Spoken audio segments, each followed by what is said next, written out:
In the scorched deserts of central Arabia, a tribal clan once ruled a modest oasis. Today, that same family controls one of the richest nations on earth.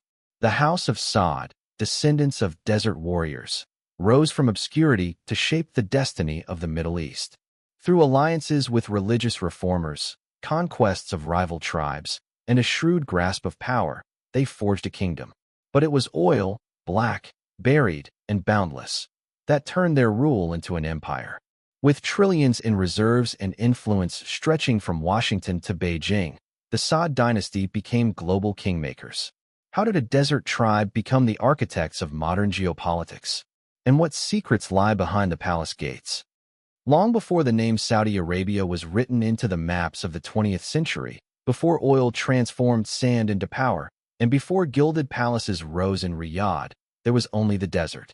Endless, unforgiving, and eternal, the Arabian Peninsula shaped those who walked upon it. Its dunes were not merely geography, they were crucibles of endurance. For centuries, the desert dictated the rhythms of life, demanding loyalty, toughness, and faith. It was here, in this harsh environment, that the origins of the House of Saud were forged.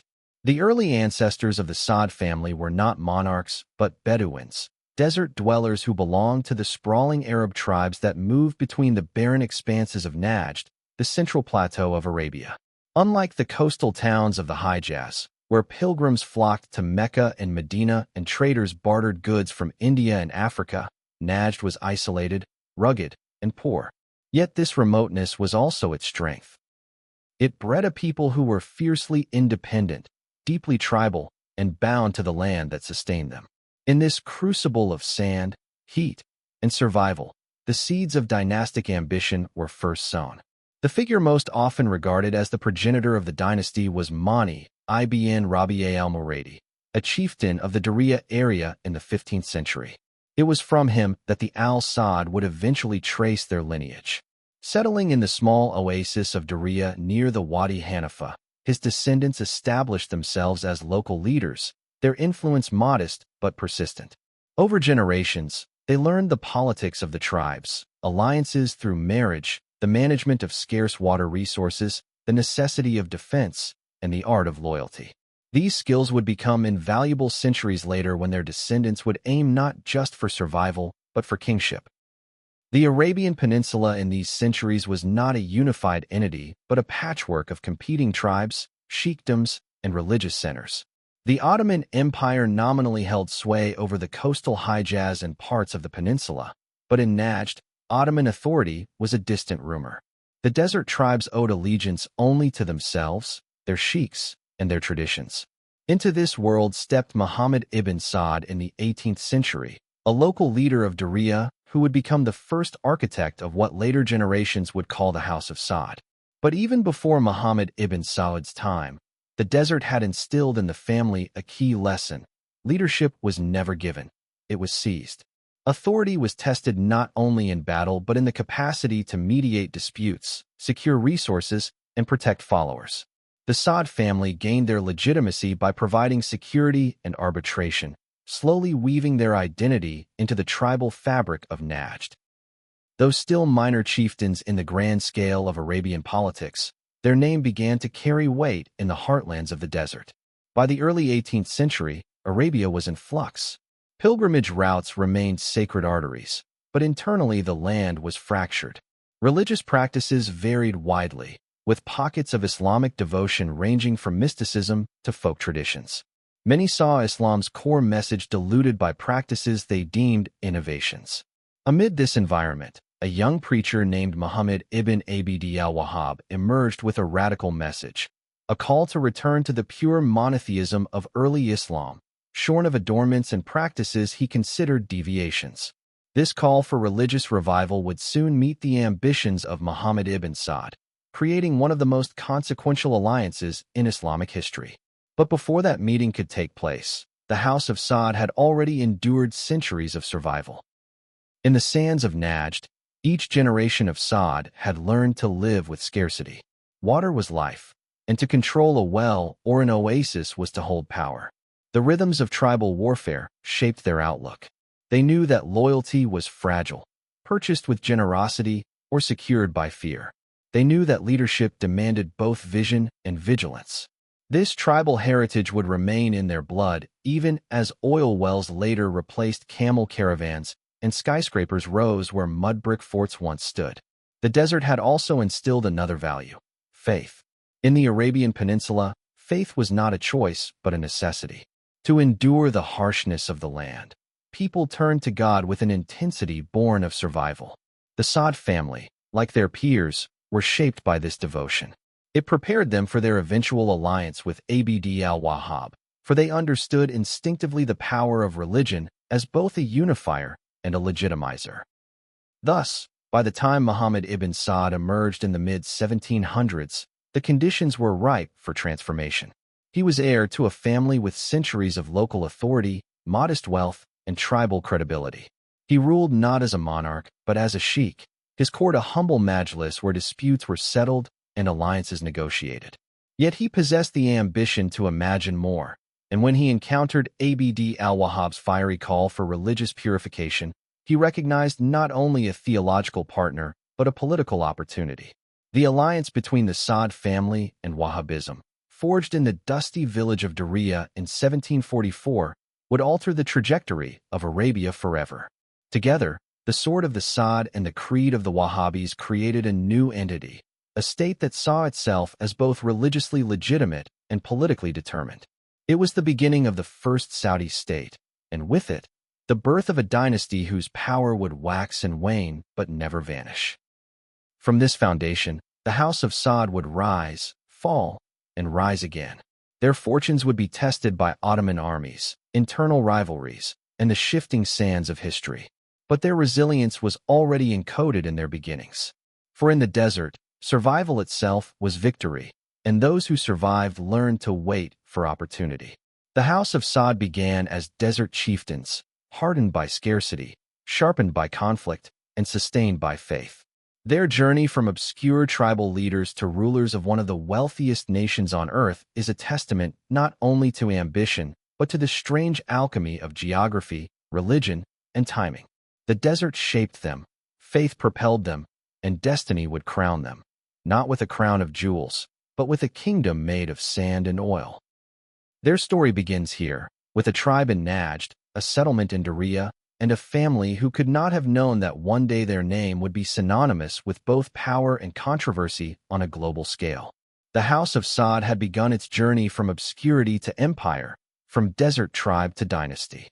In the arid heartlands of Najd, where life clung precariously to water wells and palm groves, the encounter that would change Arabia forever unfolded.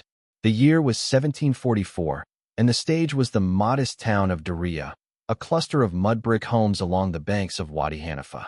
Muhammad ibn Saud, the local emir, presided as a respected chieftain whose authority extended across surrounding tribes. His power was limited, yet his ambition quietly smoldered, waiting for a spark. That spark arrived in the form of a reformer, Muhammad ibn Abd al-Wahhab. Abd al-Wahhab was no ordinary preacher. Born in 1703 in the small oasis town of Uyana, he had studied theology across Arabia and beyond, absorbing the works of scholars who emphasized the strict monotheism of Islam's earliest generations. He returned home with a fiery conviction: Islam had strayed, corrupted by practices he considered superstitions. To him, the veneration of saints, the use of shrines, and any innovation in worship were not just errors but heresies. His message was uncompromising, his rhetoric sharp, and his determination absolute. He called for a purification of the faith, Tawhid, the oneness of God, stripped bare of adornment. Yet his preaching was as dangerous as it was passionate. His ideas angered many local rulers, who saw in him a threat to their authority and traditions. Expelled from Uyana, he sought refuge.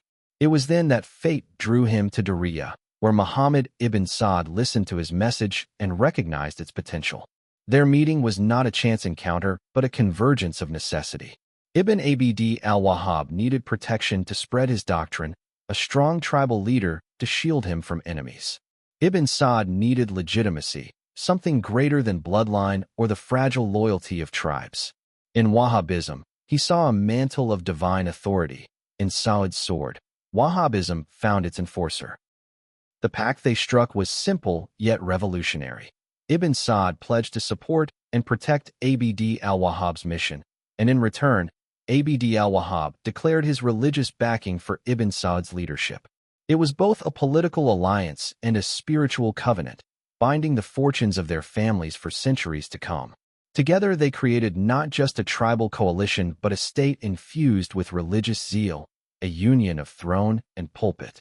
The early fruits of this alliance were immediate. With Abd al-Wahhab's teachings, Ibn Saud could frame his expansion not merely as conquest, but as jihad, a holy struggle to purify the land of what they deemed idolatry. Villages that resisted were subdued, shrines were destroyed, and practices considered innovations were abolished. What had once been localized raiding now carried the weight of divine mission. The new movement swept across Najd with vigor, uniting tribes under a banner that combined faith with fear. Diriyah transformed from an obscure oasis into the capital of a burgeoning state. Preachers spread Wahhabi teachings throughout the region, while warriors loyal to Ibn Saud enforced them. The movement's uncompromising nature shocked neighbors, yet it gave the Saud-Wahhabi alliance a clarity of purpose that few rivals could match. By binding political authority to religious orthodoxy, they forged a model of governance unique in the Islamic world, one in which the legitimacy of the ruler was inseparable from the religious mission of purification.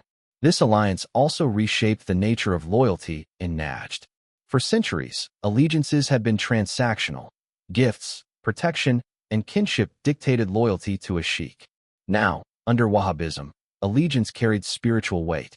To defy Ibn Saud was not merely to oppose a chieftain, but to stand against God's will as interpreted by Abd al-Wahhab. This fusion of faith and politics created a formidable mechanism of control, binding the desert tribes into something far larger than any one clan. The early campaigns expanded the Saud-Wahhabi state beyond Diriyah. Town after town fell under their authority, either by persuasion or by force. Shrines were demolished, including those venerated for centuries, and communities were told to conform or be punished. This religious rigor won them both loyal followers and bitter enemies. Many in the wider Muslim world condemned their methods as extreme, but in Najd, where survival had always favored the uncompromising, their doctrine struck deep roots. The Ottomans, the nominal overlords of Arabia, watched uneasily. Though their authority was thin in Najd, the rise of a militant movement claiming divine legitimacy could not be ignored. Yet for the time being, the alliance remained unchecked, its power growing in the desert's heart. The first Saudi state had been born. For Muhammad ibn Saud, the alliance meant that his family's role was no longer just tribal leadership. He was now cast as the political guardian of a religious mission, his rule sanctified by theology. For Abd al-Wahhab, it meant his doctrines could spread on the tip of a sword, reaching communities far beyond what his sermons alone could accomplish. Theirs was a union of necessity, but also of vision, a blending of faith and power so seamless that it became difficult to distinguish where one ended and the other began. This foundation would define the destiny of the House of Saud. Their rule would always carry the shadow of Abd al-Wahhab, their authority tied to Wahhabi clerics who served as both legitimizers and watchdogs. The sword and the sermon, once joined in Diriyah, could never again be separated. It is tempting to view this alliance as inevitable, but history rarely moves in straight lines. Had Ibn Saud rejected Abd al-Wahhab, the preacher might have vanished into obscurity, and the Saud family might have remained local chieftains. Yet by embracing each other, they changed the trajectory of the Arabian Peninsula. Together, they forged a state from sand, faith, and ambition, one that would rise, fall, and rise again, until it emerged centuries later as the Kingdom of Saudi Arabia. The story of their pact was more than political. It was the fusion of two legacies, one rooted in tribal resilience, the other in religious absolutism. This fusion created a state unlike any other, a state that would become the foundation of one of the world's most enduring dynasties. In the alliance of 1744, the desert had given birth to more than a partnership. It had given birth to a vision of empire. The pact between Muhammad ibn Saud and Muhammad ibn Abd al-Wahhab in 1744 was more than an agreement. It was a seed planted in the barren soil of Najd that soon grew into a formidable force. What began as a modest chieftainship transformed rapidly into the first Saudi state, its authority grounded in a fusion of tribal solidarity and uncompromising religious fervor. Expansion was not just a political choice, it was seen as a divine mandate. Every raid, every conquest, carried the weight of spiritual duty. The first targets were nearby towns and tribes that had long been rivals or skeptics. In a land where loyalty shifted with the winds of fortune, the Saud Wahhabi message offered clarity. Submit to the creed of Tawhid and join the fold, or be crushed under the sword of purification. Shrines were torn down, practices of saint veneration abolished, and mosques cleansed of what Wahhabi doctrine labeled heresy. For the faithful, this was liberation. For opponents, it was devastation. The campaigns radiated outward from Diriyah like ripples on desert sands. By the 1760s, the alliance had secured much of Najd, bringing once feuding tribes under a single authority. This consolidation was unprecedented. Najd had long been a mosaic of tribal fiefdoms, fragmented by feuds and competing sheikhs. Now, under the Saud Wahhabi banner, it began to resemble a centralized polity. A sense of destiny infused the state's actions, and for the first time in centuries, Arabia's heart pulsed with a unifying power. Conflict was inevitable. Not all tribes submitted willingly. Some resisted fiercely, unwilling to abandon traditions cherished for generations. These skirmishes often ended brutally, for the Saud Wahhabi forces fought with conviction that their mission was righteous. Resistance was not seen as political dissent, but as defiance of God's will, a framing that made compromise impossible. Villages that refused were razed, their inhabitants punished, their shrines demolished. The new state was forged in fire and blood, each conquest both a political victory and a spiritual cleansing. Economics also played a role in expansion. The Najd was poor, its soil unyielding and its resources scarce. Conquest brought wealth, tribute, livestock, and control of trade routes. Religion provided the justification, but necessity provided the urgency. Without expansion, the state would stagnate. With it, it thrived. The two forces, faith and pragmatism, marched together, reinforcing each other in a cycle of conquest and consolidation. Diriyah, once a modest oasis, now flourished as the capital of the new state. Its mud brick houses expanded, its markets filled with goods seized from campaigns, and its mosques echoed with sermons that reinforced the legitimacy of the Saud Wahhabi vision. Preachers and warriors worked in tandem. One spoke of divine duty, the other carried it out with steel. Together they built not just a state, but an identity. One that would endure long after the men themselves had passed. By the 1770s, the movement's reach stretched beyond Najd, threatening the balance of power across Arabia. The holy cities of Mecca and Medina, long under the nominal control of the Ottoman Empire, watched the rise of Diriyah with alarm. The Ottomans, however, were preoccupied with wars in Europe and internal turmoil. Their grip on the Arabian Peninsula was weak, providing the Saud Wahhabi alliance with space to grow unchecked. The expansion was not without internal strains. Even among allies, the harshness of Wahhabi doctrine created unease. Practices that had been woven into the cultural fabric of Arabia for centuries were suddenly outlawed. Festivals, traditions, and customs vanished under the weight of reform. Some tribes submitted outwardly but resented privately, sowing seeds of future dissent. Yet, the momentum of the movement was too great to stop. Its leaders projected confidence, and its warriors fought with a zeal that overwhelmed fragmented opposition. One of the most significant achievements of this era was the expansion of Saudi authority into Al-Asa, a fertile region near the Persian Gulf. Its palm groves and access to the sea offered resources Najd desperately lacked. The conquest of Al-Asa was not only strategic but symbolic. It demonstrated that the Saud Wahhabi state was no longer confined to the desert interior but could extend its reach to wealthier and more cosmopolitan regions. This victory alarmed neighbors and signaled that the new state was not a transient tribal power, but a force capable of reshaping Arabia itself. Religious legitimacy and military might became inseparable. Each conquest was celebrated as a triumph of faith, each expansion narrated as divine will. This dual framing cemented the authority of both the Saud family and the Wahhabi clerics, ensuring that the partnership remained strong. Neither side could have succeeded alone, but together they forged a state that defied precedent.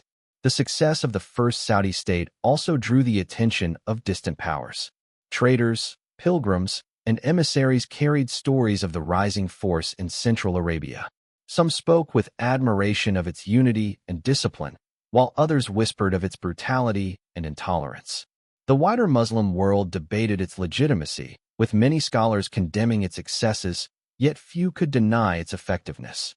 The 18th century closed with the House of Saud firmly established as rulers of Najd and beyond. Their authority rested on a unique synthesis: the sword of the emir and the sermon of the reformer. Expansion and conflict had defined their rise, shaping a state that was both fragile and formidable. Fragile, because it was surrounded by enemies and fueled by conquest. Formidable, because its cohesion was unlike anything Arabia had seen for centuries. In the deserts of Najd, a dynasty had emerged that would one day dominate not only Arabia but global politics. Its beginnings, forged in expansion and conflict, foreshadowed both its resilience and its vulnerabilities. The House of Saud had stepped onto the stage of history, and though storms awaited, its roots were now deep in the soil of Arabia. The rise of the first Saudi state did not go unnoticed for long. In the deserts of Najd, the House of Saud and their Wahhabi allies had created a force that, by the dawn of the 19th century, reached into the very heart of Islam.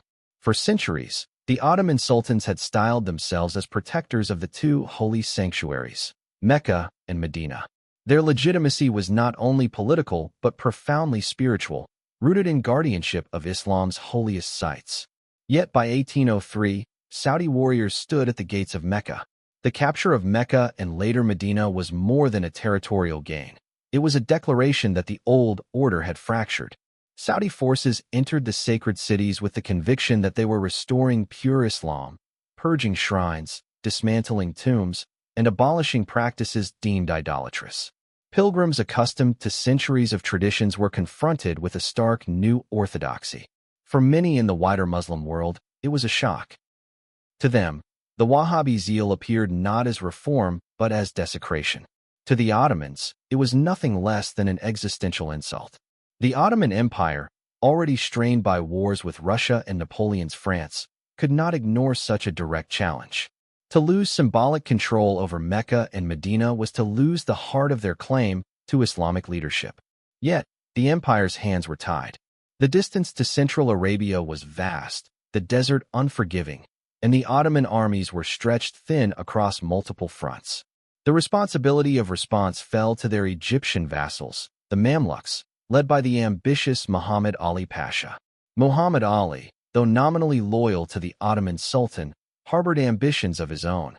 To him, suppressing the Wahhabi Saudi state offered a chance to prove Egypt's strength and secure his own rising dynasty. He prepared with patience, knowing the campaign would be long and brutal. The Saudi forces, hardened by years of desert warfare, were not a rabble but a disciplined movement infused with religious conviction. Clashes began in the early 1810s, with Egyptian forces advancing slowly into Arabia. The deserts themselves seemed to fight for the Saudis. Supply lines stretched thin, water was scarce, and every oasis became a contested prize. Saudi warriors, mounted on nimble horses and camels, struck with speed, vanishing into the sands before conventional armies could respond. Yet, the Egyptians had advantages the Saudis lacked: artillery, firearms, and the backing of one of the world's most powerful empires. The struggle was not just military, but ideological. Preachers in Istanbul denounced the Wahhabis as heretics, rallying the Muslim world against them. In Diriyah, sermons framed the Ottomans as corrupt usurpers who had abandoned true Islam. Each side claimed divine mandate, and in the middle lay the tribes and towns of Arabia, forced to choose allegiance under threat of annihilation. Families fractured, trade routes crumbled, and the region descended into a cycle of war that would last years. In 1818, After a relentless campaign, Egyptian forces finally besieged Diriyah itself. The proud oasis that had become the beating heart of the first Saudi state now faced destruction. Cannons thundered against mud brick walls, and hunger gnawed at the defenders. The Saudi emir, Abdullah bin Saud, refused to yield easily. To surrender was not only political defeat, but spiritual betrayal. Yet, faced with overwhelming odds, Diriyah fell. The Ottomans made an example of its leaders. Abdullah bin Saud was taken in chains to Istanbul, paraded before the Sultan, and publicly executed. Diriyah was razed, its walls demolished, its palm groves burned. For the Ottomans, it was a symbolic restoration of authority, a statement that the guardianship of Mecca and Medina remained intact. For the House of Saud, it was a catastrophe. Yet, in that destruction lay resilience. The Saudis were scattered, their allies divided, their state obliterated. But the memory of Diriyah's rise, the unity forged under faith and blood, could not be erased. The Wahhabi doctrine still burned in the hearts of tribes across Arabia, and the Saud family, though humbled, survived. History had not ended. It had only shifted. The clash with the Ottomans revealed both the vulnerability and the tenacity of the Saudi project. They had reached heights unimaginable only decades earlier, seizing the holiest cities and daring to confront the greatest Muslim empire of the age. Their fall was brutal, yet temporary. For in the sands of Najd, dynasties do not die easily. They lie in wait, enduring until the winds of fortune turn once more. The fall of Diriyah in 1818 was meant to be an ending. The Ottoman Sultan, satisfied with the spectacle of Abdullah bin Saud's execution, believed he had eradicated the Wahhabi threat. Muhammad Ali Pasha of Egypt returned from the campaign with glory, having humbled a rebel dynasty and restored the prestige of Istanbul's authority over the holy cities.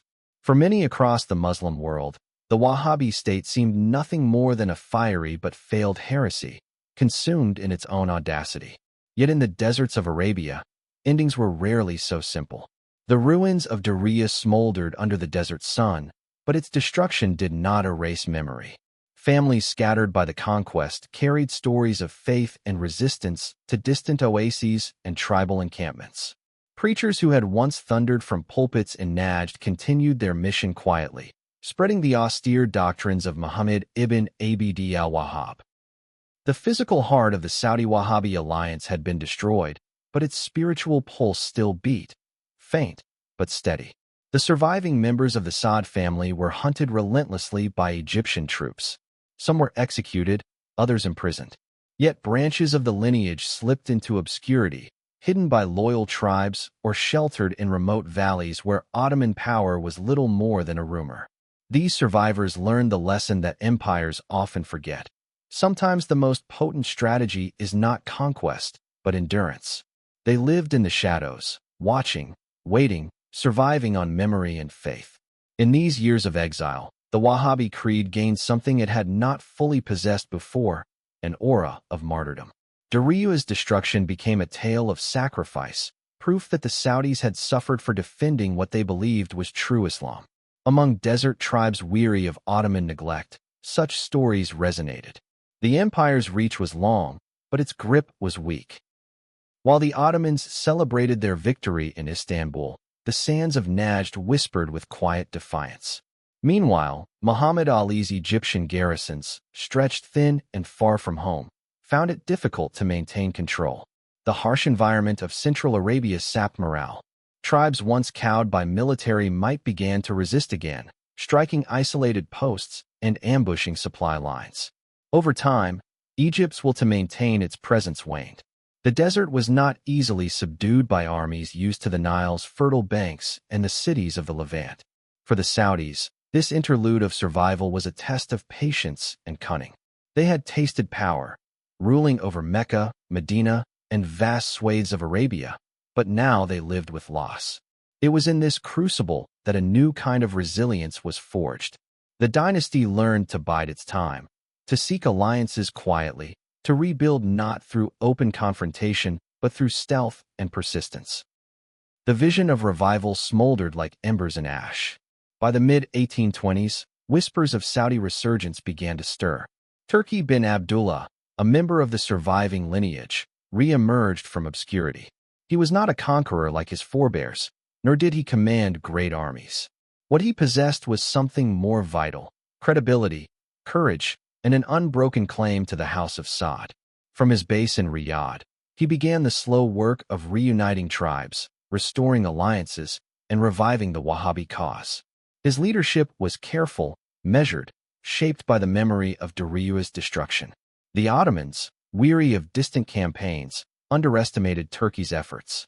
To them, Najd was a remote backwater, a land of endless deserts that offered little strategic value compared to the riches of Egypt, Syria, or Europe. This miscalculation allowed the Saud family a chance to regroup. Slowly, Riyadh replaced Daria as the heart of the dynasty. Turkey's rule marked the beginning of what would later be called the Second Saudi State. The lesson of survival in the shadows is one that echoed through Saudi history. Destruction need not mean extinction. Dynasties fall, cities burn, leaders perish, but ideas, especially those carried in the hearts of believers, are far harder to kill. The Ottomans had struck a decisive blow, but in Arabia, time moved differently. The House of Saud had been wounded, but it endured, preparing quietly for its return. In the silence after defeat, the desert taught patience. The tribes that shielded the Saud family learned loyalty. The doctrine that had justified the rise of Daria now gained the aura of unyielding faith. What the Ottomans thought was the end was, in truth, a pause, a gathering of strength in the shadows before the dynasty would rise again to challenge the world. When Turki bin Abdullah emerged from exile, he did so not as a conqueror marching with drums of war, but as a survivor who understood the fragility of dynasties and the treachery of power. He had witnessed Dariu's fall, the execution of his kinsmen, and the scattering of his family. Yet the House of Saud, though battered, was not extinguished. With Riyadh as his base, Turkey began a slow and deliberate resurrection that historians would later call the Second Saudi State. Riyadh was a modest town compared to the grandeur of fallen Daria, but it was defensible and strategically placed at the crossroads of Najd. From its fortress, Turkey rebuilt with care. He avoided the reckless expansion that had doomed his predecessors and instead focused on consolidating alliances. Tribes that had once drifted away in fear of Egyptian reprisal were courted back with promises of protection, fairness, and faith. In a land where survival depended on water, grazing rights, and honor, Turkey understood that legitimacy could not be commanded, it had to be nurtured. The Wahhabi creed, once associated with rebellion against the Ottomans, now carried the fragrance of endurance. Preachers invoked the suffering of Daria as proof of divine testing. They spoke of purification, of sacrifice for the truth, of resilience against tyranny. This religious fervor became the moral scaffolding upon which Turkey built his fragile new state. It was not an empire, but it was a beginning. The Ottomans, distracted by greater threats on their European and Egyptian fronts, largely ignored the revival. For Istanbul, Najd remained a distant desert whose importance paled compared to the Balkans or the Mediterranean. This neglect proved fatal to their long-term control. Without the constant pressure of imperial troops, Turkey was able to expand cautiously, extending his authority across Central Arabia and re-establishing the Saudi Wahhabi alliance as a regional force. Turkey's reign, however, was short-lived. In 1834, he was assassinated by a rival from within his own family, a grim reminder that dynastic rivalries often prove more dangerous than foreign armies. Leadership passed to his son, Faisal bin Turki, who would become the true architect of the Second Saudi State. Faisal inherited not only his father's fragile foundation, but also the dangerous legacy of Ottoman suspicion and family intrigue. Faisal was a man of tenacity. Early in his rule, he was captured by Egyptian forces during renewed Ottoman campaigns and sent in chains to Cairo. Yet he survived imprisonment and, through political maneuvering, returned to Najd. His escape from captivity became a legend in its own right, strengthening his aura among tribes who admired cunning as much as bravery.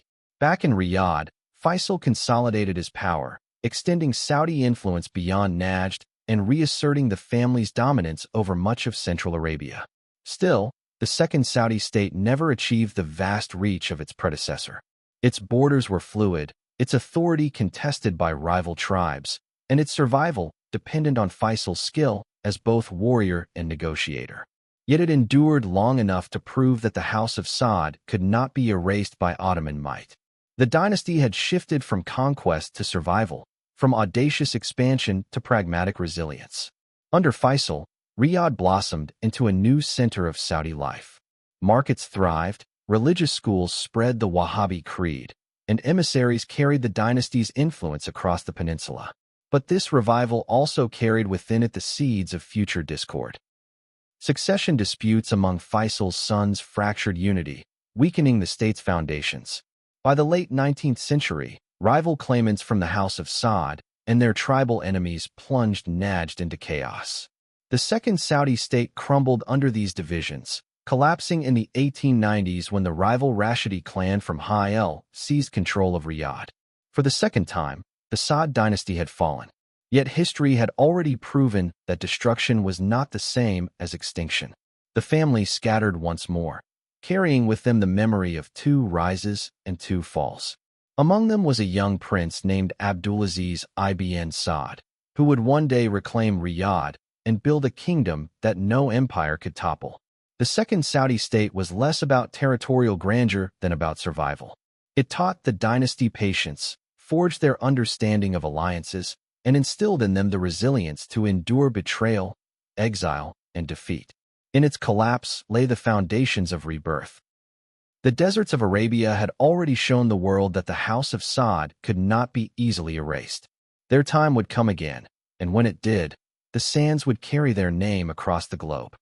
When the Rashidi clan of Ha'il seized Riyadh in 1891, it marked the second collapse of a Saudi state. The fortress of Masmak fell into their hands, and with it, the hopes of a dynasty that had once commanded the deserts of Central Arabia. For the House of Saud, the loss was not merely political, it was existential. Family members were scattered, hunted, and stripped of power. Yet amid this downfall, a boy of barely a dozen years was carried into exile. His name was Abdulaziz ibn Abdul Rahman al-Saud, known to history as Ibn Saud. He would be the one to resurrect the dynasty from the ashes. The family fled deep into the desert, eventually finding sanctuary in Kuwait, a small but rising Gulf sheikdom nestled along the northern edge of the Persian Gulf. Though stripped of their ancestral lands, the Saud family retained their honor, their faith, and the memory of what had been lost. In Kuwait, the young Abdulaziz grew under the protection of Sheikh Mubarak al-Sabah, a shrewd ruler who himself had secured power through daring coups and political cunning. The boy absorbed lessons from both his exiled father and his Kuwaiti hosts, shaping a vision of leadership that blended tribal courage with strategic calculation. The years in exile were years of waiting. Abdulaziz, tall and broad even in youth, trained in the arts of horsemanship, archery, and swordplay. But beyond martial skills, he cultivated patience. He watched the shifting alliances of Gulf politics, observed the rise of British influence along the coasts, and learned the delicate art of balancing loyalty with ambition. His mother, Sarah bint Ahmed of the Saderi clan, instilled in him a fierce resilience and a sense of destiny. She reminded him that the Saud line, though twice broken, carried the divine duty of restoring faith and order to the heart of Arabia. In 1902, when Abdulaziz was just 22, the moment arrived. With a small band of loyal followers, numbering fewer than 70, he mounted a daring expedition across the desert toward Riyadh. The journey was perilous, a gamble bordering on madness, but Abdulaziz believed that a bold stroke was the only way to reclaim his family's honor. Under the cover of night, the raiding party approached the walls of Riyadh. Their target was the Masmak fortress, symbol of Rashidi control. The attack became legend. With stealth and ferocity, Abdulaziz and his men breached the fortress. In the chaos of battle, he personally struck down the Rashidi governor, Ajlan ibn Muhammad, securing the stronghold with his own sword. Riyadh was once again in Saudi hands. The victory, achieved with such small numbers against overwhelming odds, reverberated across Najd. It was more than the recapture of a city, it was the resurrection of a dynasty.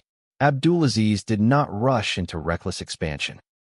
He remembered the lessons of the past, both the doomed overreach of the first Saudi state and the fractured succession of the second.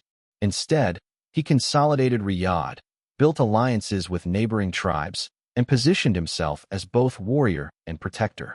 He reinvigorated the Wahhabi alliance, presenting himself as the champion of religious reform and stability in a land scarred by tribal feuds. Exile had taught him the value of patience, but victory gave him the confidence of destiny. Abdulaziz was not content with merely reclaiming his ancestral city. He envisioned a new Saudi state that would endure where the previous two had failed. Slowly, through raids, negotiations, and calculated risks, he expanded his control. Tribes weary of Rashidi dominance began to drift toward his banner, attracted by his charisma, his justice, and his religious legitimacy. The British, watching from their Gulf outposts, took note of this rising star in the desert. Though they did not yet fully grasp his potential, Abdulaziz was already positioning himself as a leader who could navigate between foreign powers while pursuing his own vision. In the sands of Arabia, he was shaping a kingdom that would one day command not only deserts but also the vast wealth hidden beneath them. Exile had stripped the Saud family of power, but it had also hardened them. For Abdulaziz, it had been the crucible that forged resolve, discipline, and vision. From the humiliation of flight came the triumph of return. From the shadows of obscurity emerged a leader destined to redraw the map of Arabia. The boy who had once fled Riyadh in defeat now stood in its fortress as its master. But this was only the beginning. Ahead lay decades of war, diplomacy, and transformation, during which Abdulaziz would unite the Arabian Peninsula under his banner and create the modern kingdom of Saudi Arabia. After the thunderclap victory of Riyadh in 1902, Abdulaziz ibn Abdul Rahman al-Saud, now no longer a fugitive but a ruler reborn, stood at the precipice of destiny. The conquest of Riyadh had given him legitimacy, but legitimacy was not enough. The Najd, the vast, sun-baked heartland of the Arabian Peninsula, remained fractured into tribal confederations, rival chiefs, and pockets of Rashidi dominance. To secure Riyadh was to gain a foothold.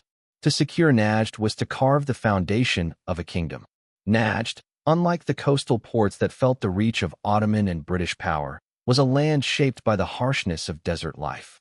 Its tribes lived by the camel, the sword, and the covenant of honor. Alliances were fluid, shifting with seasons, marriages, and feuds. Abdulaziz knew that conquest here would require not just battles, but a steady weaving of tribal loyalties into a fabric strong enough to resist both internal fracture and external pressure. His first years after retaking Riyadh were devoted to patient consolidation. Abdulaziz restored order in the city, repairing irrigation systems, ensuring fair trade, and establishing himself not as a conqueror, but as a just ruler. Justice was currency in the desert, and by wielding it wisely, he attracted tribes weary of Rashidi oppression. Slowly, they pledged their swords to his cause. But Najd could not be won by diplomacy alone. Between 1904 and 1906, Abdulaziz faced the Rashidi clan in a series of bloody clashes. The Rashidis, supported by Ottoman arms and prestige, remained formidable. The pivotal confrontation came at the Battle of Radat Mahana in 1906. Abdulaziz's forces, hardened by raids and bound together by faith, met the Rashidi army in open combat. When the dust settled, the Rashidi emir, Abdulaziz ibn Mitab, lay dead, struck down in the chaos of battle. It was a decisive blow. Though the Rashidis endured, their grip on Najd began to loosen, while Abdulaziz's star rose ever brighter. What set Abdulaziz apart was not merely his military acumen, but his vision for lasting unity. He recognized that tribal allegiances, so often fickle, could be bound by a higher cause. Here, the enduring alliance with Wahhabi Islam became his greatest instrument. Abdulaziz invoked the call to purify and unite under the banner of Tawhid, the oneness of God. It was not conquest for conquest's sake, but a spiritual mission. To the tribes, weary of lawlessness, this offered both purpose and order. To Abdulaziz, it provided the ideological glue for a new state. Out of this alliance grew the Ikhwan, a brotherhood of Bedouin warriors transformed into devout fighters. Settled into agricultural colonies called Hijra, they were trained not only in arms, but in Wahhabi doctrine, forging a militant core fiercely loyal to Abdulaziz. These men became the vanguard of his campaigns, willing to cross the desert with zeal and strike in the name of both faith and their emir. Step by step, Najd fell under his sway. Towns like Unayza and Burayda, once uncertain, yielded to his authority. By 1912, his rule stretched across much of Central Arabia, with only scattered Rashidi resistance remaining. Each conquest was followed not by plunder but by governance. Courts established, markets stabilized, and tribal disputes settled under Islamic law. This was Abdulaziz's genius. He fought like a warrior but ruled like a statesman. His rise did not go unnoticed by the great powers. The Ottomans, uneasy at his expansion, continued to support the Rashidis, while the British, watching from the Persian Gulf, began to perceive Abdulaziz as a potential ally against Ottoman influence. Yet Abdulaziz, cautious and calculating, avoided binding himself too closely to either. For now, his focus was inward, uniting the desert. The conquest of Najd was not merely territorial. It was psychological.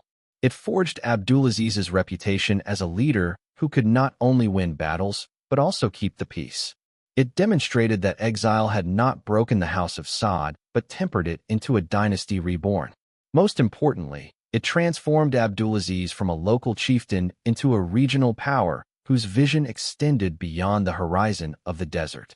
By the end of the second decade of the 20th century, Abdulaziz had done what no leader since his forefathers had achieved. He had reassembled the fractured heartland of Najd under a single banner. Yet the desert was only the beginning. Ahead lay the challenge of confronting the Rashidis once more, expanding into Al-Hassa, and eventually turning his eyes toward the holy cities themselves. Najd, the crucible of Saudi identity, had been reclaimed. But Abdulaziz understood that a kingdom requires not only a heart, but also arms and legs to stand.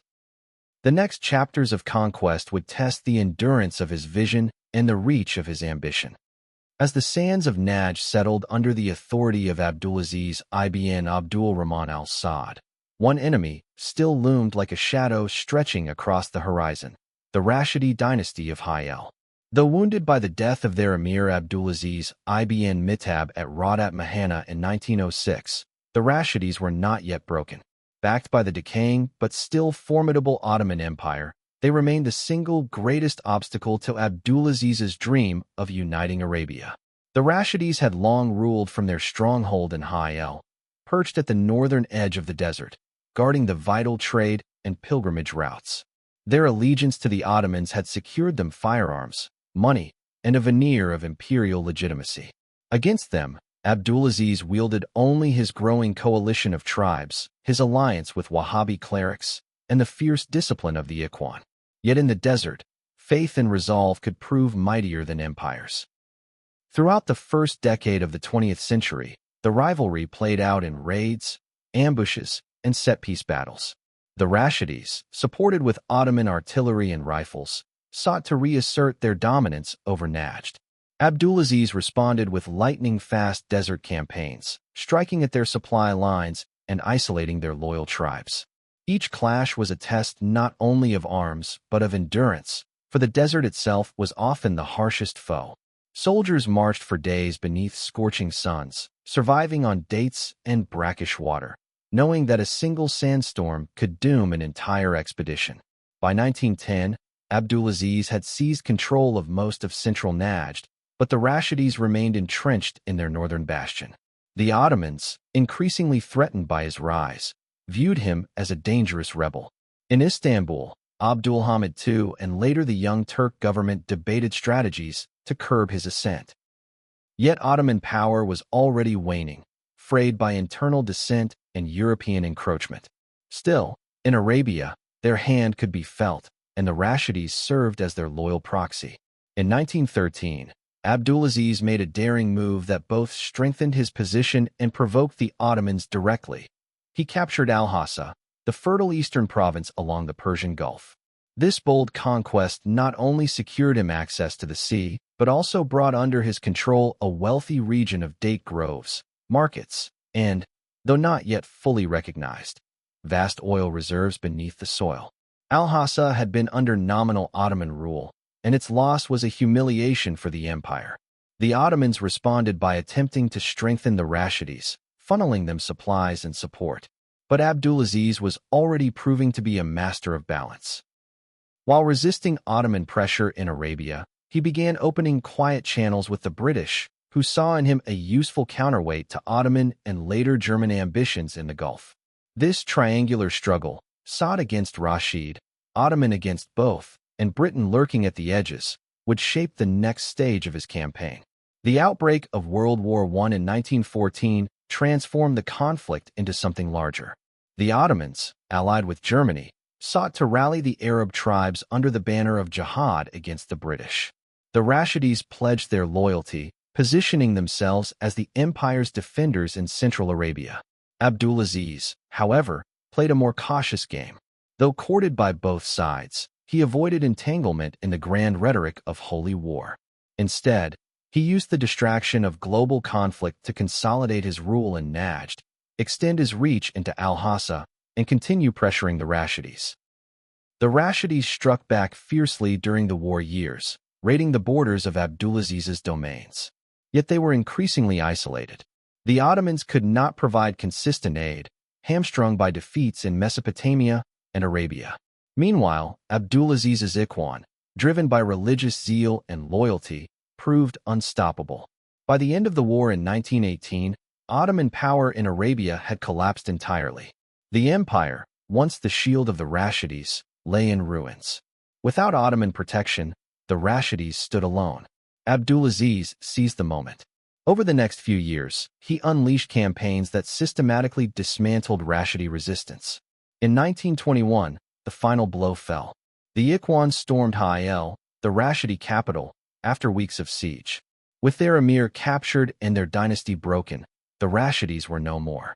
Their lands were absorbed into Abdulaziz's growing dominion, and the centuries-old rivalry ended with the House of Saud triumphant. This victory was more than territorial. It was symbolic. The Rashids, once the most formidable rivals of the Al-Saud, had been vanquished. The Ottomans, who had claimed authority over Arabia for centuries, were gone.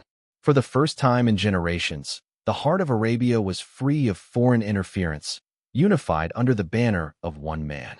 Abdulaziz stood not merely as a tribal leader but as the architect of a new order, with Najd, Riyadh, Al-Hassa, and Ha'il under his authority. Yet the conquest of the Rashids did not mark an end. It was a beginning. With Central Arabia now firmly in his grasp, Abdulaziz could turn his gaze outward, to the Hijaz, where the holy cities of Mecca and Medina beckoned, and to the wider world, where his position as ruler of Arabia would soon draw him into the currents of global politics. The desert wars with the Rashids and the Ottomans had forged him into a leader tempered by hardship, skilled in diplomacy, and unyielding in purpose. He had defeated empires and rivals alike, but the most delicate and dangerous battles, against fellow Muslims in the Hijaz, and against the ambitions of great powers seeking oil and influence, still lay ahead. The collapse of the Rashids and the Ottomans left Abdulaziz ibn Saud standing at the head of an Arabian heartland unlike anything seen in generations. Riyadh was secure. Najd lay under his banner.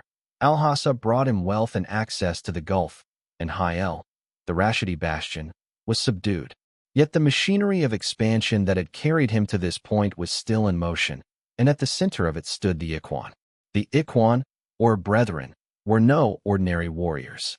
They were men transformed by a radical religious vision, molded by Abdulaziz and his Wahhabi clerics into a force that blurred the lines between army and congregation. Emerging from tribal backgrounds, these Bedouins had long lived as raiders, their loyalties shifting with opportunity. But under the Wahhabi message, they were reshaped into soldiers of God. Their tribal feuds were set aside in favor of jihad, and their loyalty shifted from kinship ties to the authority of Abdulaziz, whom they recognized as the leader entrusted to restore true Islam in Arabia. Their settlements, known as Hijra, were scattered across Najd, designed not only as military camps, but as religious communes. There, under strict clerical guidance, the warriors and their families were taught Wahhabi doctrine, drilled in martial discipline, and bound together by the conviction that their lives served a divine mission. They were forbidden from old Bedouin practices, raiding, drinking, music, even the poetry that once defined desert life. In their place came prayer, memorization of scripture, and the belief that spreading the puritanical faith by conquest was a sacred obligation. For Abdulaziz, the Ikhwan were a gift and a dilemma. They were unmatched in ferocity, capable of striking terror into enemies and overwhelming opponents with their zeal. Their campaigns against the Rashidis had been decisive, yet they were also restless, intoxicated with their own spiritual certainty. If left unchecked, they threatened to drag Abdulaziz into wars he did not wish to fight, or challenge the delicate political balance he was beginning to weave with the outside world. In the years after 1921, Abdulaziz turned this dangerous energy outward. The Ikhwan, hungry for jihad, were unleashed against new frontiers. To the west lay the Hijaz, ruled by Sharif Hussein, the Hashemite leader who had risen against the Ottomans during World War I with British backing. To the south, scattered tribal territories beckoned. Each raid, each conquest, carried the promise of expanding Abdulaziz's domain, but also the risk of igniting conflicts with neighbors and foreign powers alike. The Ikhwan saw no boundaries in their mission. To them, the borders of Arabia, the treaties of Europeans, and the sovereignty of neighboring rulers were meaningless. They believed their duty was to spread their interpretation of Islam wherever their horses could carry them. Abdulaziz, more cautious, recognized the danger. He sought alliances, negotiated truces, and balanced his reliance on the Ikhwan with the pragmatism demanded of a statesman. Yet in these years, his vision and theirs still marched in uneasy alignment. Conquest, consolidation, and the fulfillment of a destiny. The campaigns of the Ikhwan in the early 1920s were marked by both brutality and effectiveness. They moved against tribes that resisted Abdulaziz's authority, cutting off opposition before it could solidify. They raided Kuwait and Iraq, provoking the ire of the British, who now saw Abdulaziz as both an ally and a potential problem. They fought in Al-Hassa to ensure no spark of Ottoman revivalism could return. And always they looked to the Hijaz, where the holy cities of Mecca and Medina, long the spiritual crown of Arabia, stood under Hashemite control. The British, wary of instability, pressed Abdulaziz to restrain his followers. But he knew that holding back the Ikhwan was like damming a flood. Their religious fervor could not be contained forever, and he could not afford to lose their loyalty while his kingdom was still in formation. To manage them, he employed a careful strategy, sanctioning their wars where it suited him, redirecting their zeal against enemies within Arabia, and feeding their conviction with victories that tied their glory to his leadership. This balance was precarious. The Ikhwan believed they were the chosen vanguard of God's will. Abdulaziz believed he was the architect of a nation. For a time, these visions overlapped. Their shared campaigns expanded his reach, deepened his authority, and paved the way for the ultimate prize, the conquest of the Hijaz. Yet beneath the surface, tension simmered. The Ikhwan would tolerate no compromise with unbelievers, no negotiation with Europeans, no halting of their jihad at the boundaries of treaties. Abdulaziz, who now dealt with diplomats and foreign emissaries, knew that survival required compromise as much as zeal. But in these years, the Ikhwan were still his sword, and he wielded them with precision. They gave him the muscle to impose his authority on the fractious tribes of Arabia. They gave him the aura of divine mandate that made his cause more than political, but spiritual. And they gave him the confidence to set his sights on Mecca and Medina, where the Hashemites held court under the shadow of British support. The dream of conquest, once little more than a vision glimpsed from the ruins of Diriyah and the exile of his youth, was now tangible. The Ikhwan, for all their volatility, were the instrument by which that dream might be realized. Abdulaziz had forged a warrior state in the heart of the desert, and the world beyond was about to feel its reach. Yet even as he prepared to strike toward the Hijaz, Abdulaziz must have known that the Ikhwan's fervor was a double-edged blade. Their loyalty was unquestioned, but their obedience was fragile. The very zeal that made them unstoppable in battle would one day turn inward, challenging the authority of the man who had shaped them. But for the moment, their destinies remained bound. The stage was set for the next great chapter, The holy cities of Islam would soon fall within Abdulaziz's grasp, and with them, his vision of uniting Arabia under the banner of the House of Saud would move from aspiration to reality. The Hijaz was not just another prize in Abdulaziz ibn Saud's growing domain. It was the jewel of the Arabian Peninsula, the seat of the two holiest cities of Islam, Mecca and Medina. To rule the Hijaz was to command not only territory, but spiritual prestige. It was to stand at the crossroads of faith, where pilgrims from across the Muslim world journeyed each year to fulfill the Hajj. For Abdulaziz, whose authority rested on both tribal might and religious legitimacy, the conquest of the Hijaz was both a necessity and an inevitability. The land was held by Sharif Hussein ibn Ali, the Hashemite leader who, with British backing, had launched the Arab revolt against the Ottomans during World War I. Once hailed as the liberator of Arab lands, Hussein now styled himself as king of the Hijaz and even briefly as king of the Arabs. His rule, however, was fragile. While he commanded symbolic prestige as the custodian of the holy cities, his political and military strength was limited. The Hashemite grip on the Hijaz relied on tenuous alliances, British patronage, and the fading memory of wartime glory. Abdulaziz recognized the vulnerability. His armies, led by the Ikhwan, were stronger, more disciplined, and infused with zeal. Yet he also knew that an open assault on the holy cities could provoke outrage across the Muslim world. The sanctity of Mecca and Medina demanded caution, even as the urgency of conquest pressed upon him. The campaign began in 1924, when Sharif Hussein made the fateful decision to declare himself caliph, a title that had been abolished in Turkey by Mustafa Kemal Ataturk.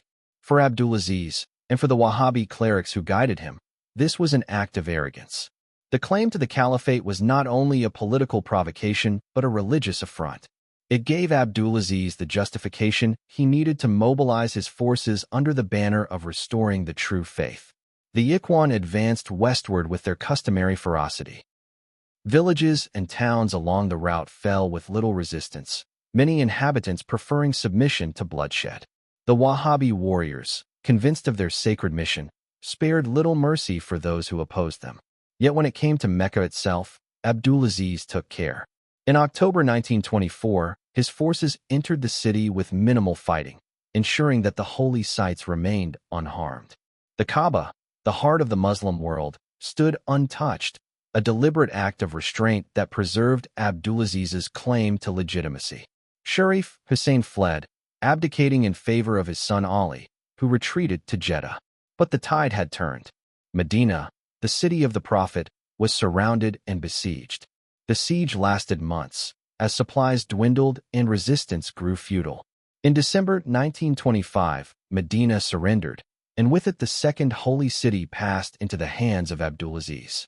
The conquest of the Hijaz was more than a military victory. It was a seismic shift in the politics of the Muslim world. The Hashemites, once elevated by Britain as leaders of Arab independence, were expelled from their ancestral domain. The Sauds, who had risen from exile and obscurity in Riyadh, now commanded the pilgrimage routes and the holiest sites of Islam. The symbolism could not have been greater. The custodianship of Mecca and Medina had passed from Ottoman legacy and Hashemite pride into Wahhabi Puritanism and Saudi pragmatism. Yet the conquest was not without its controversies. The Ikhwan, in their zeal, committed acts of violence against shrines, tombs, and practices they deemed heretical. In Medina, they destroyed centuries-old mausoleums and monuments, erasing much of the city's Ottoman heritage. For Wahhabi doctrine, this was a necessary purification. For many Muslims elsewhere, it was an act of desecration. Abdulaziz, as always, walked a careful line, tempering the zeal of his followers while defending their actions as rooted in faith.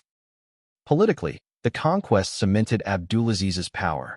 Control of the Hijaz gave him not only spiritual authority, but also financial strength. The revenues from the Hajj, combined with his dominion over Najd and Al-Hassa, made his rule sustainable and independent.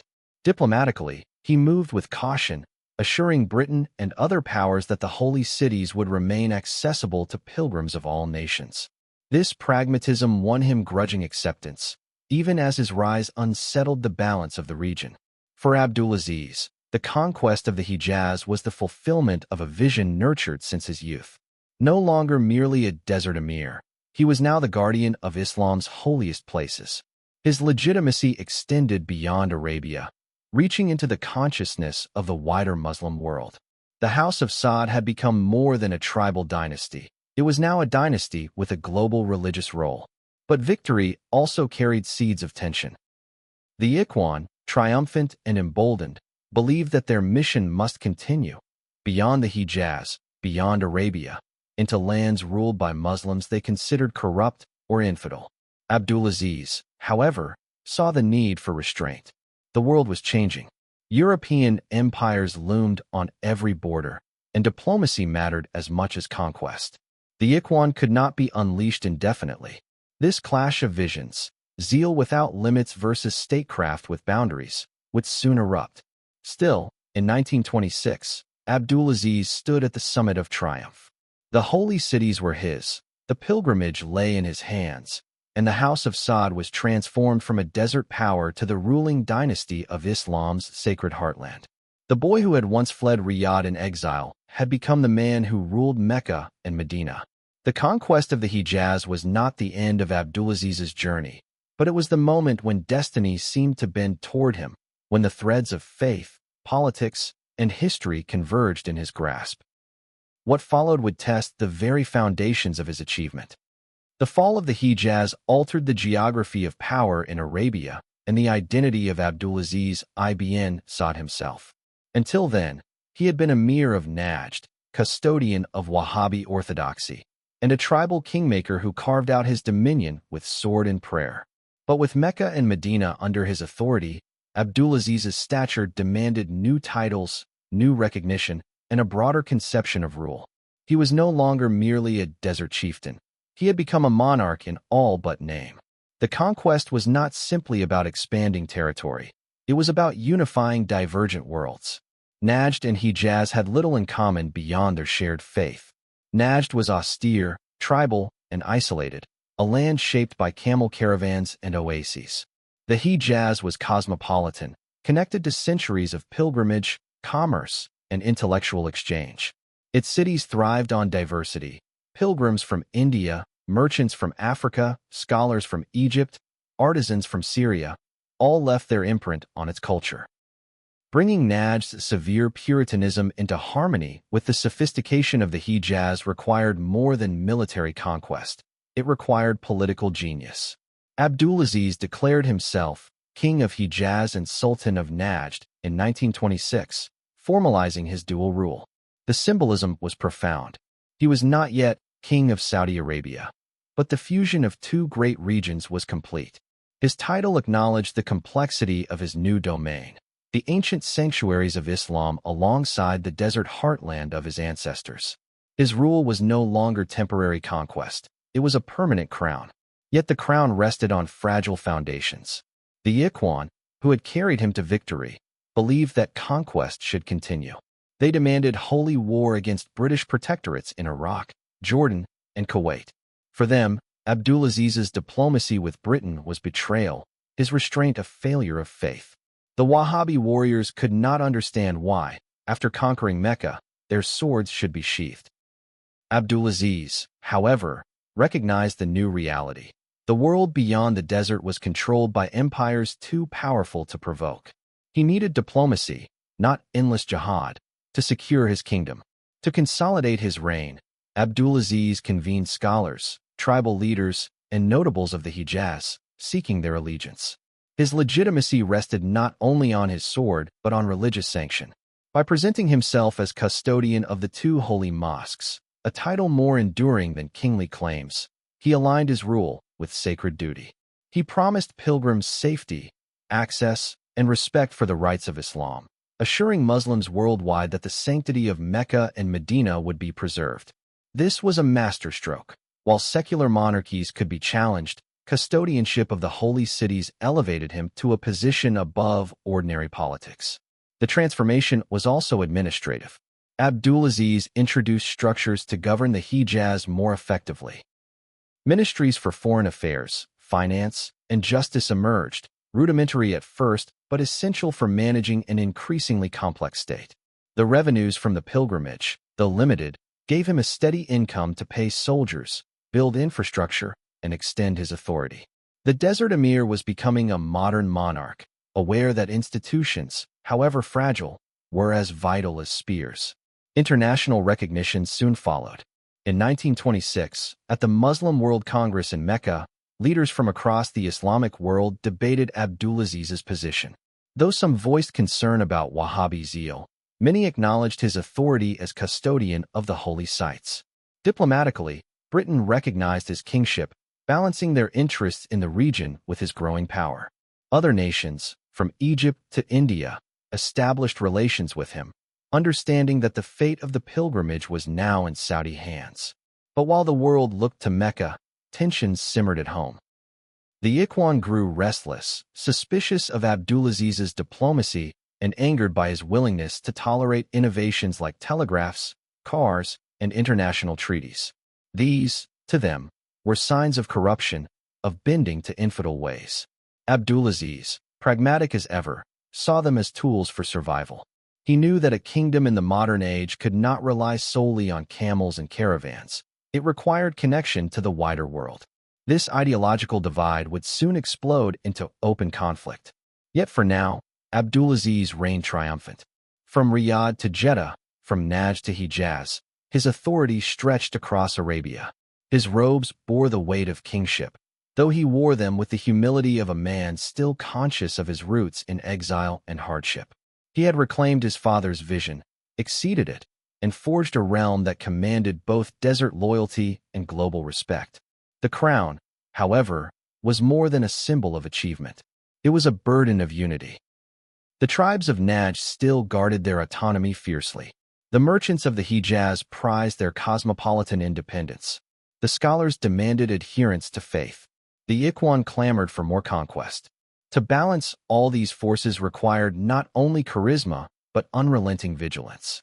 Abdulaziz became not merely a conqueror, but a mediator, a monarch who stood at the intersection of old Arabia and a new world order. In the deserts, the memory of conquest still echoed in songs and prayers, but in the cities, the rhythm of governance began to take root. Courts adjudicated disputes, markets flourished under the king's protection, and pilgrims once again arrived in safety. For the first time in centuries, Arabia stood united under a single banner, its destiny reshaped by one man's vision. Abdulaziz ibn Saud had crowned himself not with jewels or gold, but with legitimacy forged in faith and conquest. Yet beneath the triumph, the seeds of future strife were already sprouting. The Ikhwan, once his most loyal warriors, now looked upon their king with suspicion. The question of whether Arabia's future would be written by zeal or by statecraft loomed like a storm on the horizon. Still, in 1926, Abdulaziz stood secure. The House of Saud had become the House of Kings, its authority sanctified by the Kaaba and the Prophet's mosque. The journey from exile to empire had reached its peak, but the challenge of survival had only begun. Victory often breeds new enemies.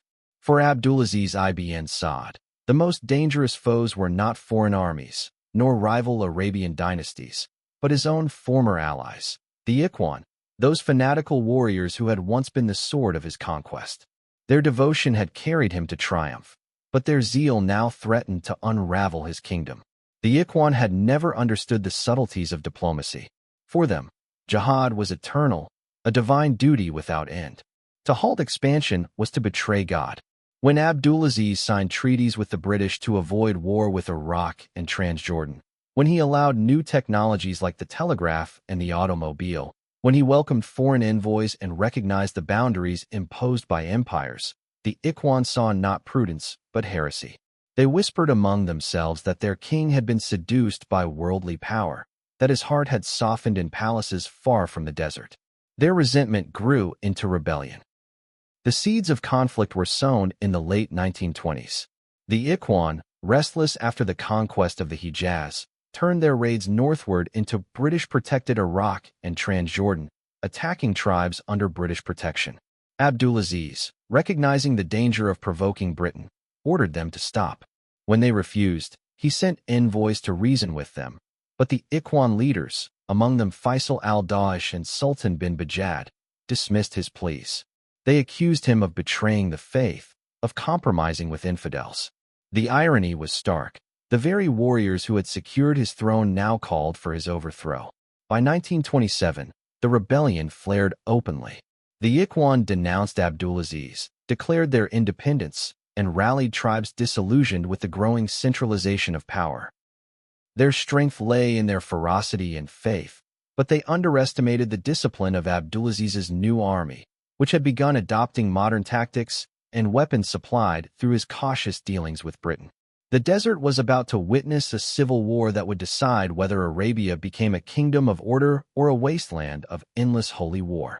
The decisive battle came at Sabila in 1929. It was no ordinary tribal clash. For days, the desert thundered with the charge of camels, the crack of rifles, and the roar of machine guns. Abdulaziz commanded his forces with cold precision, positioning artillery, rare and fearsome in the desert, against the charging Ikhwan. The warriors, fearless but outdated, rushed headlong into gunfire, convinced that martyrdom was victory. But modern weapons tore through their ranks. Their religious fervor could not match the discipline and firepower of a king who understood both faith and pragmatism. The desert that had so often echoed with the cries of victorious raiders now lay silent, littered with the bodies of the fallen. The defeat of the Ikhwan at Sabila marked more than a battlefield victory. It was the death of an old order. The dream of endless conquest under Wahhabi zeal was broken, replaced by the reality of a state bound by treaties, laws, and international recognition. Abdulaziz showed a mixture of mercy and severity. Some Ikhwan leaders were pardoned and absorbed into the new state apparatus. Others were imprisoned or executed as examples. The message was clear. Loyalty to the crown was now paramount, and no religious fervor could supersede the authority of the king. Yet Abdulaziz knew that crushing the Ikhwan militarily was not enough. He needed to harness their energy, to channel zeal into loyalty. He offered tribes stability, protection, and the benefits of centralized governance, reliable justice, regulated markets, and security of trade routes. He reassured the religious scholars that his faith remained firm, that his diplomacy did not betray Islam, but preserved it in a world dominated by foreign empires.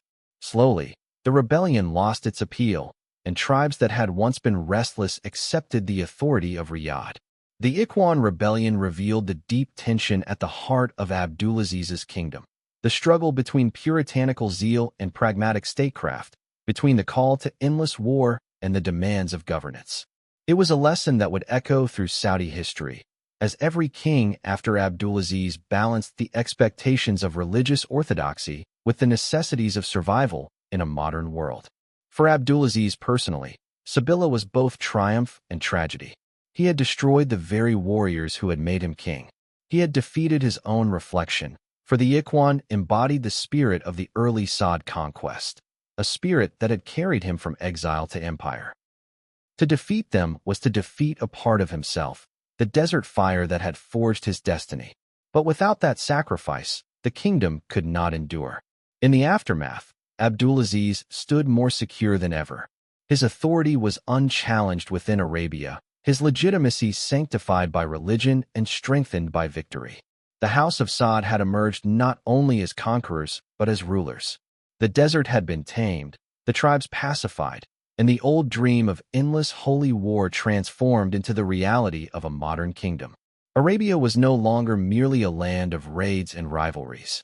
It was becoming a state with borders, institutions, and a dynasty that would endure.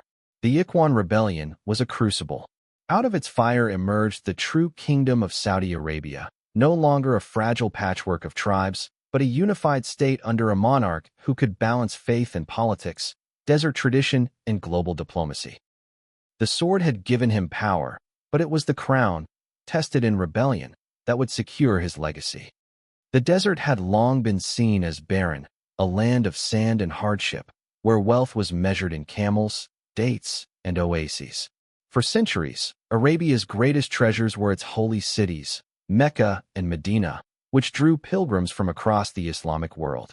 But beneath the seemingly empty sands lay a hidden fortune, black gold, thick and burning, a resource that would not only transform the destiny of the House of Saud, but alter the entire balance of global power. The first whispers of oil came not from Arabia itself, but from neighboring lands. In Persia and Mesopotamia, foreign geologists and entrepreneurs were striking oil, and Western powers were quick to recognize its importance in fueling ships, automobiles, and the engines of modern war. By the 1920s, the British controlled much of the oil in the Middle East, and American companies, too, were searching for new fields.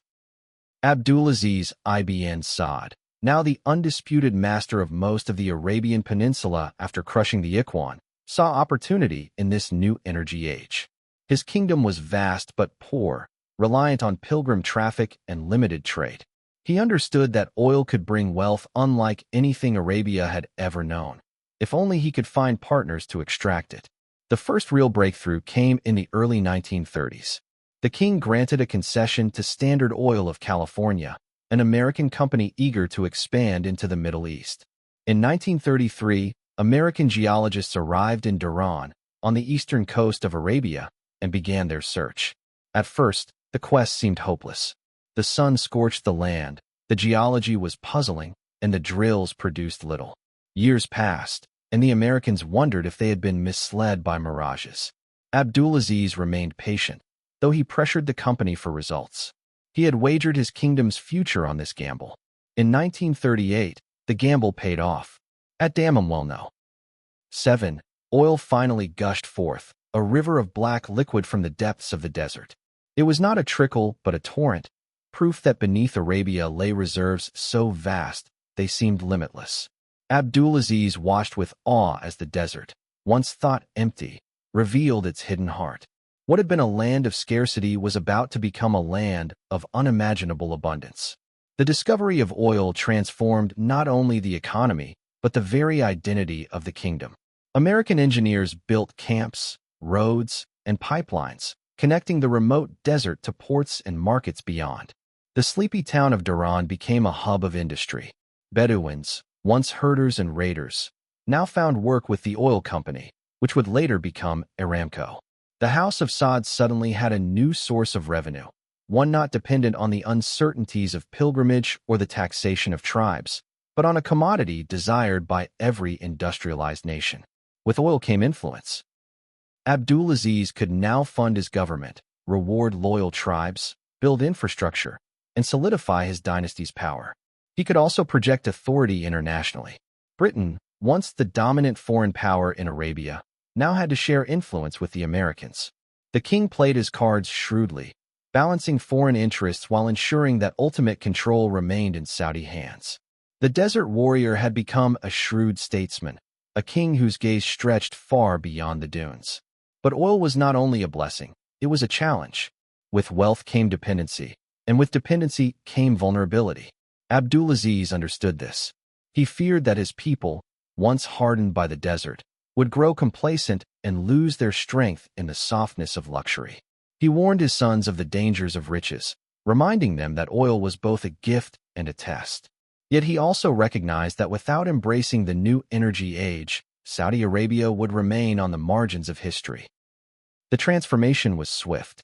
New roads linked Riyadh to the coast, water projects improved agriculture, and modest schools began to appear. The traditional desert society was being pulled into modernity, guided by oil revenues and the king's vision. Still, Abdulaziz walked a careful line. He knew that modernization could not come at the expense of faith. The legitimacy of the House of Saud rested on its alliance with Wahhabi clerics, and he assured them that oil wealth would be used to strengthen Islam, to build mosques, and to protect the holy cities. In this delicate balance between progress and tradition lay the enduring character of Saudi Arabia. Internationally, oil elevated the kingdom from obscurity to indispensability. Western nations, particularly the United States, now viewed Abdulaziz not merely as a desert monarch, but as a partner in the global energy market. By the 1940s, as the world slid into the chaos of World War II, the importance of Saudi oil became clear. Allied powers understood that the war machines of modern armies ran on petroleum, and the vast reserves of Arabia were a strategic prize. The king, ever cautious, maintained neutrality but allowed his oil to fuel the Allies, strengthening his kingdom's ties with the United States. Oil reshaped the desert. Villages grew into towns, nomads became workers, and Arabia's once isolated economy became tied to the fate of the world. The House of Saud, once a tribal dynasty fighting for survival, was now a dynasty of kings whose decisions influenced global markets, wars, and diplomacy. Abdulaziz had once fought with swords in the desert. Now, with oil, he wielded power that reached into the halls of Washington, London, and beyond. Yet amid this transformation, Abdulaziz remained cautious. He knew the desert still held dangers, that tribal rivalries, religious zeal, and foreign ambitions could still tear apart his fragile kingdom. Oil was a foundation, but it was also a weight, attracting the gaze of the entire world. The king carried that weight with the wisdom of one who had endured exile, war, and rebellion. He knew that oil would define the future of his dynasty, but only if his successors learned to balance its blessings with its burdens. The discovery of oil was more than an economic event. It was a civilizational shift. It turned the House of Saud from regional rulers into global players. It tied the fate of Arabia not only to the desert, but to the entire world. And it marked the beginning of a new chapter in history, one in which the struggles of tribes and warriors would give way to the politics of petroleum, where power would no longer be measured by camels or swords, but by barrels and pipelines. By the 1940s, the House of Saud had traveled a long road, from desert raids and tribal wars to the vast oil fields now pumping life into a modernizing kingdom. Abdulaziz ibn Saud, the warrior who once fought barefoot in the sands, had become not only a king but a figure whose decisions mattered to empires. The Second World War brought this truth into stark relief. As tanks, planes, and ships consumed oil at unprecedented rates, the reserves of Saudi Arabia became a lifeline for the Allies. Though officially neutral, the kingdom's alignment was clear. Abdulaziz understood that the future of his dynasty lay with the rising power of the United States, not with the fading colonial grasp of Britain. The symbolic moment came in February 1945. On his way home from the Yalta Conference, U.S. President Franklin Delano Roosevelt arranged a historic meeting with Abdulaziz. The place was unusual. A cruiser, the USS Quincy, anchored in the Great Bitter Lake of the Suez Canal. The encounter between the aging American president, crippled by polio, and the towering desert king, still vigorous though worn by years of rule, was one of history's great meetings of East and West. They shared a tent pitched on the ship's deck. Abdulaziz, who had never left the Arabian Peninsula, was cautious yet direct. Roosevelt, keenly aware of oil's importance, listened closely. The subjects ranged from oil concessions to the post-war order, from the future of Palestine to the role of the Arab world.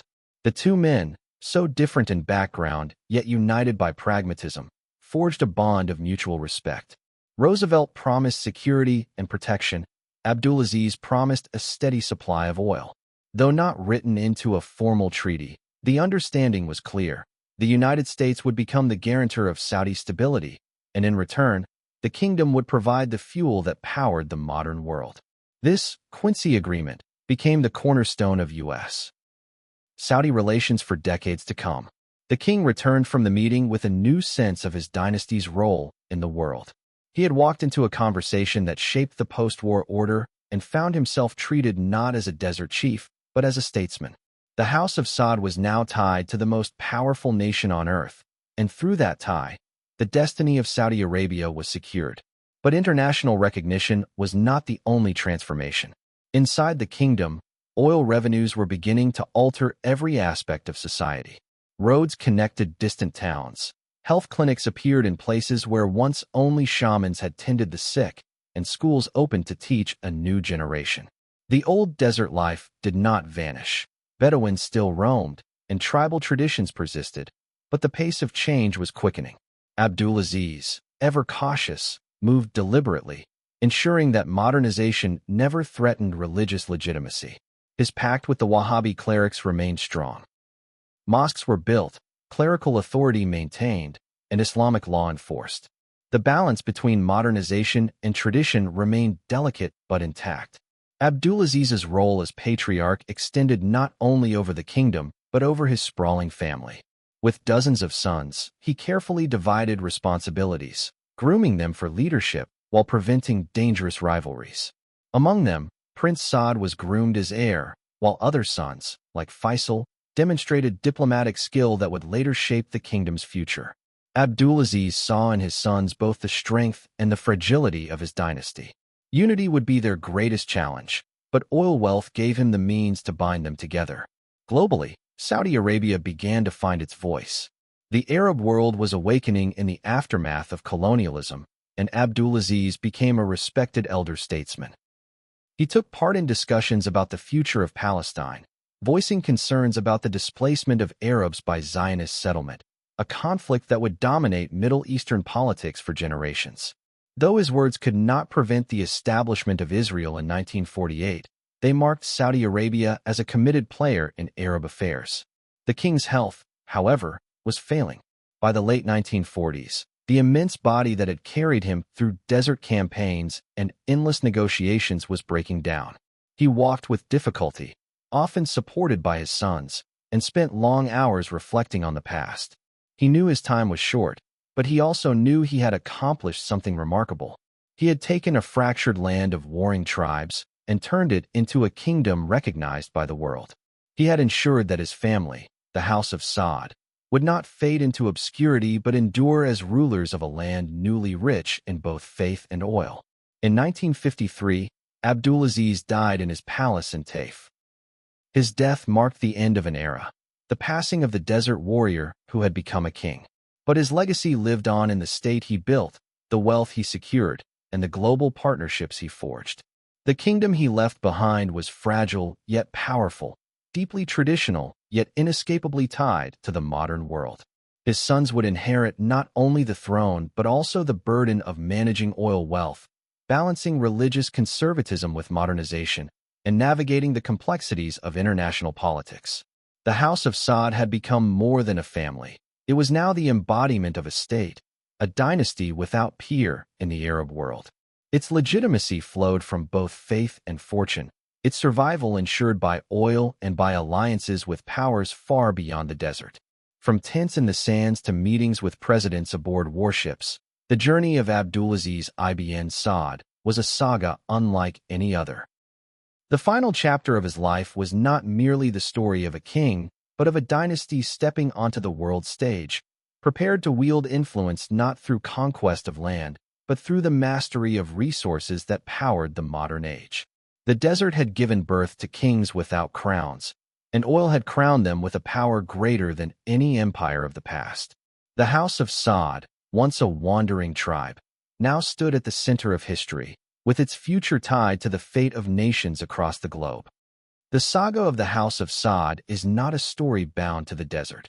It is the story of how tradition and modernity, faith and power, scarcity and abundance, collided to shape one of the most consequential dynasties in the world. From the modest beginnings of a tribal alliance with Wahhabi reformers in the 18th century, through exile and revival in the 19th, to the conquest of Riyadh and the unification of Arabia under Abdulaziz ibn Saud in the 20th, the family carved its place in history not through imperial crowns, but through pragmatic alliances, shrewd statecraft, and an unyielding faith in its divine mission. The discovery of oil in 1938 transformed that mission. What had once been a kingdom struggling for survival became an empire of energy. Oil wealth allowed the House of Saud to build hospitals, schools, highways, and palaces, to project influence across the Arab world, and to command the attention of superpowers. Yet oil was not just wealth, it was leverage. The barrels pumped from beneath Saudi sands powered tanks in wartime, fueled economies in peacetime, and provided the House of Saud with a tool more powerful than armies: the ability to shape the rhythm of global markets and, by extension, the policies of distant nations. But power has always come at a price. The House of Saud's legitimacy rests on a delicate balance: the alliance with the Wahhabi religious establishment, the loyalty of tribes, the management of internal dissent, and the handling of foreign pressure. At times, this balance has been tested by challenges from radicals who view the dynasty as too close to the West, by critics who decry human rights abuses, and by economic pressures when oil prices fluctuate. Each test has revealed both the resilience and the fragility of the House of Saud. The dynasty's influence extends beyond borders. From oil embargoes in the 1970s that reshaped global energy policy, to leadership within OPEC, to funding religious institutions abroad, the kingdom has exerted soft power as much as hard economics. It has stood as both ally and enigma to the West, a guardian of Islamic holy sites, yet also a partner in global finance. A monarchy rooted in the traditions of the desert, yet operating in skyscrapers of glass and steel. Today, as the 21st century unfolds, the challenges are different, but no less profound. Climate change and the global shift toward renewable energy raise questions about a future less dependent on oil. Youthful populations within the kingdom demand modern opportunities and freedoms, while clerical voices call for the preservation of tradition. The House of Saud navigates these cross-currents with the same tools that carried it through centuries. Negotiation, adaptation, and the invocation of its role as custodian of both Islam's holiest sites and one of the world's richest energy reserves. The paradox of the dynasty endures. It is at once ancient and modern, vulnerable and powerful, bound by faith yet engaged in global markets. The House of Saud remains kings without crowns, for their throne is not gilded by hereditary right alone, but by the stewardship of resources, the blessing of faith, and the consent of those whose lives are touched by their rule. History has shown that dynasties rise and fall, that fortunes built on wealth or arms alone often crumble. The House of Saud's survival has come not from wealth alone, but from a vision, sometimes ruthless, sometimes pragmatic, always adaptive, that sees beyond immediate deserts into the shifting horizon of global change. Whether the dynasty endures for another century or yields to forces beyond its control, its legacy is undeniable. It turned sand into power, faith into legitimacy, and oil into a crown more potent than any forged in gold. The story of the House of Saud is a reminder that history is never linear, that power often comes from unlikely places, and that in the interplay of faith, fortune, and human ambition, tribes can become dynasties and deserts can become the heart of the world.